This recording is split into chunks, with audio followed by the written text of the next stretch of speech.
Welcome, everybody, to this week's podcast episode for the Financial Freedom Podcast. I'm your host, Dr. Christopher Liu. And as you know, I talk about four different types of freedom: time, financial, location, health freedom. In that regards, I'm always scouring the globe looking for entrepreneurs doing cutting edge things, bringing those insights to you and sharing those with the audience. So today we have George Morris, and he is a certified business growth coach and implementer. So talking all about scaling. But today is really interesting. Is we're going to talk about uncertain times, growing your company and versus failing, mental, emotional resiliency, and moving forward in a really interesting time. So I'll bring George onto the show and welcome him. So welcome, George. Hey, thanks for having me, Christopher. Glad to be on here and looking forward to a really great conversation with you. Yeah, and I know we had connected through Podmatch, and you have a really interesting bio and background. So tell us more about your story and how you got started. Yeah, sure. So I'll just cut right to starting a business as an entrepreneur, right? Came out of college, failed miserably at starting a business. My background was environmental sciences. And so, when I came out of college, I knew I actually wanted to do something with the web. No one really was doing anything with it when I came out of college. And my first year in business, owning a digital agency, I made a whopping $600. And that was the whole year. So I immediately decided this is probably not for me. I should probably pack my bags. I was about to go back into the family construction business. And the day before I made that decision, company pulled me in and then said, we'll make you a project manager, we'll make you a coder here in the company, and worked for them for 2 years. They relocated me to Colorado, right at the dotcom boom and the bust, right? So as soon as we started up, we ran 2 years in the business, and then the dotcom bust happened. And I started my agency, had that, a software development agency, marketing agency for 14 years. And went through all the ups and downs, learning curves, everything, grew that to a little over 3 million. And then exited, sold my share in 2016, and then became a consultant after that, helped the company through an acquisition. And that's where I'm at today. That's the most abbreviated version I can give you. I talk a lot, so that's where I'm going to leave it. Yeah. And I imagine it's been a wild, like 22 plus years, 20 plus years. It's just. Yes. Yes. It's been a wild ride. I would say, starting in the dot-com bust, really. I started my agency right at the dot-com bust. And what was nice about that, and I actually really mean it was nice, is that we had to be lean. We had to be really clear with why anybody wanted to do business with us. And that really set us up for success for the next 13 or 14 years. And so starting off in tough times could be a blessing. Yeah. I was it's so interesting, like Airbnb, DoorDash, all of the Uber, they all came out of 2008. And I'm listening to some podcasts in, like, all these startups, especially recession, and basically the way to capture market share during these times is to cut costs, be just basically execute and, act like a startup. And if you make it through, you gain so much because everybody else. Sure. Died. Yeah, absolutely. Yeah. It's interesting. You also co-founded TEDx Boulder, and one thing I had question is you have something called the experience in EOS Traction. What is EOS Traction? Yes. So that's kind of where I'm at today. Started TEDx Boulder, and that was a fun ride for a while there. But when I towards the later years of my agency, I just realized that having an environmental science background, not an MBA, I really didn't know what I was doing in business. I was finding success. We were in the local fastest growing company, best place to work. All of that felt like success. But there was still like a voice in the back of my head that said, you're faking it. You're an imposter. You don't know a variety of things. So how are you going to figure that out? So I joined EO, the the entrepreneur organization. And EO creates these peer groups of, call it 7 other entrepreneurial peers, where you talk about your business best and your personal business worst, the top 5 and bottom 5%. So as we start getting into this, I'm entering it thinking I'm going to walk away with a lot more business experience. But what I realize is that's the conversation starter at the top of the iceberg.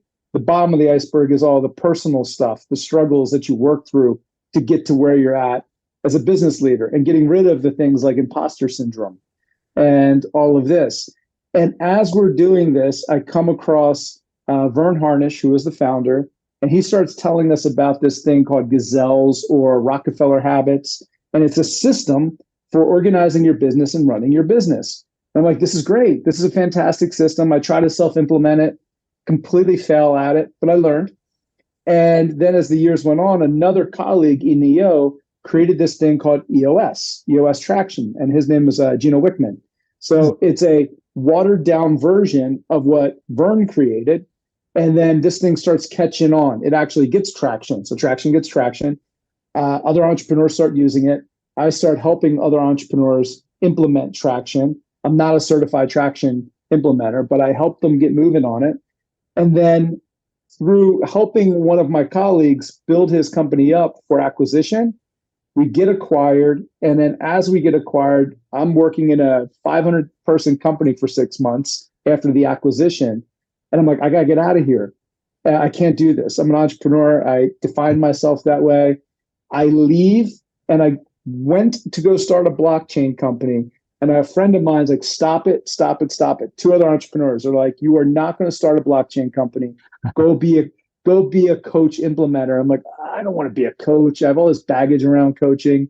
And I then come back out. I realized Rockefeller Habits was rebranded into Scaling Up and made better.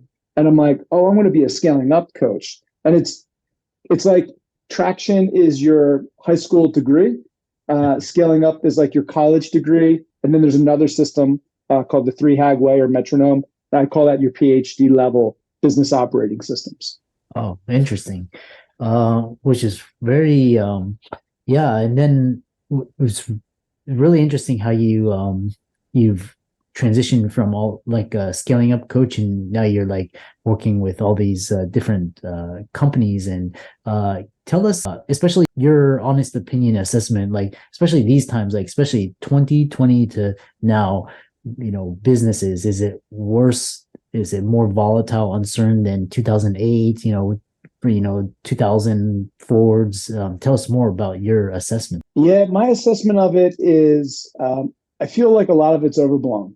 That's my honest assessment. I think the media likes to grab a hold of a story and run with the story and make it bigger than it is. I don't know that it truly impacts most companies on a day-to-day. Business might get a little slower at times. Business might be a little higher on times. With the exceptions, there's always companies that, these ebbs and flows within the economy are going to eliminate some businesses, and it's going to give birth to new businesses. And it's just a continual ebb and flow. And if you expect that there's always going to be an ebb and flow, you also know that these areas where we have these troughs in the economy and in the marketplaces, they're going to end at some point. So it's only temporary. And if you can have the resiliency to get through that temporary state, you can thrive, right? And I actually would reframe it as resiliency is part of it. But what I think about is like Nassim Taleb's idea of anti-fragile, right? That's above the resiliency. It's like, not only how am I going to survive this and be resilient, but how am I going to get stronger and better from these hard times? I think that's the lesson we all need to be learning when we have a downturn in the economy. Yeah. And from your experience, why do companies fail during uncertain times? Well, there's a myriad of ways, but I think one of the surest ways is to go into a survival mindset and be risk adverse and have a more of a contractive view. I think there's plenty of evidence out there from MIT, Harvard Business Review, and others, Forbes. I've read lots of articles that would tell you that the businesses that succeeded in these downturns were the ones that were actually a little more risk-taking, doing so with a very clear ROI. They knew what the risk was, and they expanded during these times. They were the ones that benefited when it came back around. And to me, it's easy to go into a mindset of, let's be protective, let's not spend money, let's really be restrictive on who we're hiring. And That's easy to do. You can do that. I just think when you come out of the curve, you're probably going to be weaker for it if you have competitors that are being aggressive in those times. Yeah, it's kind of this fine line between you know, you don't want to overdo it and then crash, and Right. versus like just play it safe and not take advantage of that opportunity. Be strategic. Yeah, exactly. A lot of the entrepreneurs, they, you know, a lot of them, they're successful, they're well established, you know, they admire your, you know, the hustle and the, you know, the growth. But there's another side to entrepreneurship, especially mental health. Mm. And I know you have a lot to speak about that. So tell us, you Yes. know, tell us about that.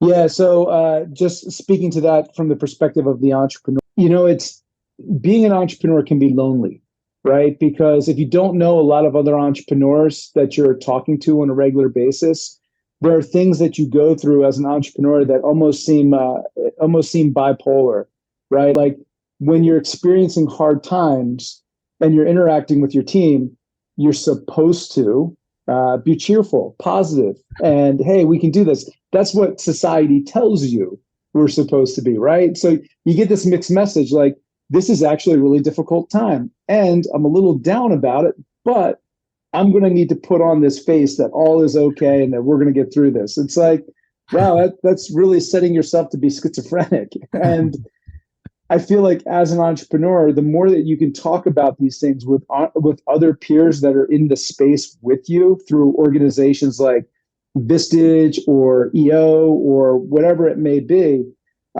you're going to be better off to get through these hard times. And in fact, I actually have a tool that I developed that I encourage people to use if they're entrepreneurs, if they can find a buddy or two. And I call it the Wheel of Growth and Needs. And so you can go to the website, go to gmorris.com/wheel, and you can download this PDF. And what it does is it looks at Maslow's hierarchy of needs, right? So we talk about Maslow's hierarchy, and are you a 0 or a 10 on any one of these? Let's see, there's 24 dimensions. And when you draw out the whole wheel, you can see, is your life expansive or contractive? And when you compare that month over month and have a conversation with a colleague, you can talk about like, how are you doing from an emotional perspective, a mental perspective, a physical perspective, and also a higher transcendental like attainment perspective. So we look at the full entrepreneur and see how they're doing. Yeah. And then you talk about, for example, with entrepreneurs, especially vulnerability and the role that love, empathy, and listening, how these soft skills interplay in entrepreneurs. That's a great question. You know, one of the things I do is I'll do a disc profile. Have you ever done a disc profile? That's the one where it's like you have your assessment, weaknesses, threats, and your potential opportunities, and you have to. Yeah, that would be more of that's a SWOT. So with a disc is looking at how you look at the world, right? So it's one of these assessments, and then what you're doing with that assessment is you're looking at, okay, if I thin slice you and I say, how do you look at the world? I'm going to rank you from a D, an I, an S, and a C. The D is dominance, the I is influence, the S is steadiness, and the C is conscientiousness. And so the D and the I's, the people who are high D and I's, they lead by telling others what to do. And they're very quick moving, fast moving, very assertive. They also, as an Achilles heel to that, tend not to be the best listeners. They don't ask the best questions. And then you have the S and the C's, which are great at asking questions, great at an analysis and systems approach. But they're also a little slower to get moving. They're a little slower to take action. They're a little more quiet. So when you give a DISC assessment, you look at it from a DISC perspective, you can understand the person's mental models a little bit more. Mm-hmm. And when you understand the mental model, you can also see where there's a potential weakness in the sense of this is going to be a stressor for that person. And when you get a group of entrepreneurs together that speak that language, it's really easy to take a look at them and say, if I do this thing, I'm going to stress you out. Or if you take on this task, you're going to get stressed out. And again, that helps with the mental health conversation a lot with a group. Yeah, it's like so many, once you understand, your personality and all your strengths, weaknesses, your personality, you can better lead teams. Yeah. As we wrap it up, it's actually you have so much wealth of knowledge. As we wrap it up, one final question is, what have you found most surprising about coaching executive teams, and 3 tips you can give that will help our listeners grow? Okay. Observations from the teams I've coached. A wide variety, north of $100 million, some of them $1 million. I would say nobody has it figured out. There's this impression that when you have a smaller agency, a smaller company, whatever it may be, that there's a lot to figure out, and the bigger companies have figured it out. They haven't. Their dysfunctions are just larger dysfunctions, but they're dealing with the same issue, be it personnel, hiring, leadership, egos, whatever it might be. They're still dealing with it. So I think there's that piece which I definitely see. I would say from a takeaway, you asked me what are 3 takeaways? Is that right? 3 tips For teams? uh-huh. 3 tips. I recommend everybody who is starting out as an entrepreneur or has a business or is running a billion-dollar corporation to read Patrick Lencioni's 5 Dysfunctions of a Team. What he has to say in that book is relevant for businesses of all sizes. And basically, it comes down to trust. If you can't trust the team that's around you, you're not going to get anywhere quickly. And when we're talking about trust, we're not talking about like, hey, Christopher, I asked you to get this done and you didn't get it done. I don't trust you. It's more about vulnerability-based trust. It's more about, I asked you to do this thing. You didn't do it. And I'm not going to come back to you and check in with you, but you're going to come back to me and be like, hey, George, I know you asked me to do this. I said I was going to have it done last Friday. I didn't do it because I was having a really bad day and I was struggling with something, but I will have it for you on Monday. That's telling me that I can truly trust you because you're owning your own experience. So I would say Patrick Lencioni's work is phenomenal. The other piece that I would say for everyone is to really get clear on their meetings. Why they're having their meetings. We too often default to this. I have a great idea. I want to share it. And I'm going to invite whoever I can to the meeting. But we're not really clear as to why we're having the meeting. And what are the topics? What are the outcomes? You look at companies like Amazon, and Bezos created a culture where they do all of their preparation by creating a document. They share a document, and everybody is expected to come to the meeting prepared and clear. And they work through everything within the meeting. So they may have information that needs to be read. They take time in the meeting to read it collectively. And they have very clear outcomes for their meetings. When you're looking at scaling up, you talk about your meetings as being weekly, monthly, or quarterly. If I'm doing something like a financial review, I'm going to put that at the monthly meeting, not the weekly meeting. The weekly meeting is reserved for firefighting or issues that pop up that need to be addressed that week. And if it's something that's more strategic, it's probably going to wait to my quarterly meeting where I can sit down and have deeper, longer discussions than 45 minutes in a conference room, right? So get clear of the granularity and the information you're trying to cover. And I would also say, lastly, have a set of KPIs, some type of metrics, KPIs, OKRs, whatever you want to pull up, but have a handful of them. Sometimes I think we get into the belief that if we're measuring everything, that somehow we're going to see the things that we're missing. And I would argue that it's not about the number of metrics that you're tracking. It's really about the quality of the few metrics that many roll up into. And if those metrics can be leading indicators about where the business is going and not lagging indicators in terms of where the business went. Because with the leading indicators, I can take action on the leading indicators. There's not much I can do for the lagging indicators of what happened in the past. And so, a few metrics, no more than 10, I think is key for most people running businesses. Yeah, awesome. Thanks for a wonderful conversation. Be sure to follow George. He's on Facebook, LinkedIn, Instagram, Twitter, as well as his website. Check out gmorris.com/connect, where you can connect with George on his website, and you can schedule a free session or chat. And so this was a really could be a 1 hour masterclass, and we look forward to having you back on the show. All right. Well, Christopher, glad to talk and glad to spend some time with you.